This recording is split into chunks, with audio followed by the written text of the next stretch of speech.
Welcome to my channel try to cook. ఈరోజు కాజు chicken gravy ఏ విధంగా తయారు చేసుకోవాలో చూపిస్తాను. నా వీడియోస్ నచ్చినట్టయితే లైక్ చేసి షేర్ చేసి నా ఛానల్ని సబ్స్క్రైబ్ చేసుకోండి.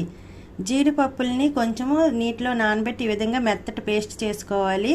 ఒక పాన్లోని 5 స్పూన్స్ ఆయిల్ వేసుకొని ఆనియన్స్ ఒక 5 తీసుకొని ఈ విధంగా బ్రౌన్ కలర్ వచ్చే వరకు ఫ్రై చేసుకొని అల్లం వెల్లుల్లి పేస్ట్ని 1 స్పూన్ వేసి పచ్చివాసన పోయే వరకు ఫ్రై చేసుకొని చికెన్ ఒక 1/2 kg వేసుకోవాలి. శుభ్రంగా కడిగి వాటిని ఒక 15 మినిట్స్ వరకు మూతేం పెట్టుకోకుండా ఫ్రై చేసాక దాంట్లో 2 స్పూన్ల కారం, 1/2 స్పూన్ పసుపు, టేస్ట్కి తగ్గట్టుగా 1 స్పూన్ సాల్ట్, ధనియాల పౌడర్, జీలకర్ర పౌడర్ 1/2 స్పూన్ చెప్పుని వేసుకొని ఒక 15 మినిట్స్ పాటు ఇదే విధంగా ఫ్రై చేసుకోవాలి. ఫ్రై చేసుకున్నాక మూత పెట్టుకొని ఒక 5 మినిట్స్ కుక్ చేసుకుందాం. దీంట్లో కుక్ చేసుకున్న తర్వాత దీన్ని బాగా కలిపి దీంట్లో ఒక టమాటీని చిన్న ముక్కలు కట్ చేసుకొని ఒక టమాటీని దీంట్లో వేసుకొని మూత పెట్టి మగ్గించుకోవాలి.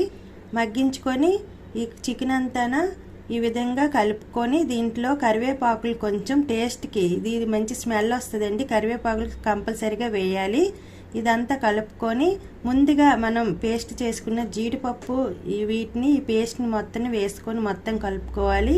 కలుపుకున్నాక దీంట్లో 1 గ్లాస్ వాటర్ చికెన్ ములిగే వరకు వేసుకొని కుక్ చేసుకుందాం. మూత పెట్టి ఒక 15 మినిట్స్ వరకు మళ్ళీ కుక్ చేసుకోవాలి.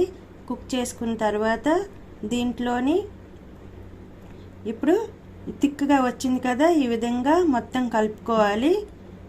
గరం మసాలా పౌడర్ లాస్ట్లో వేసుకోవాలి. వేసి మొత్తం కలుపుకొని ఈ గరం మసాలా పౌడర్ వేసాక మూత పెట్టి ఒక 2 మినిట్స్ వరకు మాత్రమే మూత పెట్టుకోవాలి. మూత పెట్టి దీనిపైన ఇప్పుడు కొత్తిమీర జల్లుకుంటే చికెన్ కాజు గ్రేవీ చిక్కగా అన్నంలో అన్నిట్లోకి కూడా తినడానికి చాలా టేస్ట్గా ఉంటుంది. రెడీ అయిపోయినట్టేనండి.